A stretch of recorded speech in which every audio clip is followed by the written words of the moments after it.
আসসালামু আলাইকুম প্রিয় ভিউয়ার্স। আমাদের নদীমাতৃক এই বাংলাদেশ, এখন বর্ষাকাল, তাই না? প্রতি বছরই বন্যা হয়, জলোচ্ছ্বাস হয়, বাঁধ ভাঙ্গে, আর নদী ভাঙ্গি এবং নিচু এলাকার লোকজনের দুর্গতির অন্ত নেই। আমরা একটু ইচ্ছা করলে, চেষ্টা করলে এই দুর্গতি থেকে অনেক রক্ষা পেতে পারি। আমাদের বেশিরভাগই ঘরই টিনের বা বাঁশের খুঁটি দিয়ে তৈরি, দোচালা বা চৌচালা বিশিষ্ট, মোট কথা 10 থেকে 12 ফিট উচ্চতায়। আমরা জানি যখন প্রতি বছর বন্যা হয়, অনেক সময় ঘরের চালা বন্ধ পানি ওঠে।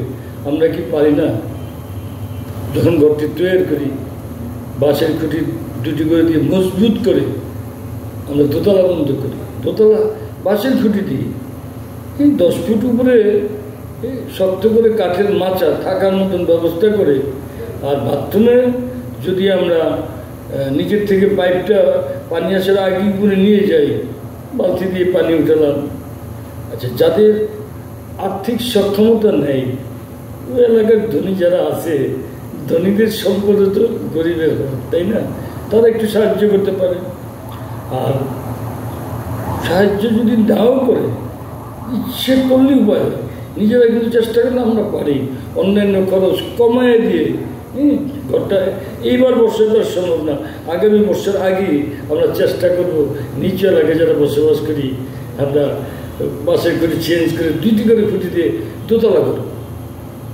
পানি 10 ফুট হলে তাতে থাকতে অসুবিধা হবে না। সবচেয়ে বড় কথা, এই বন্যায়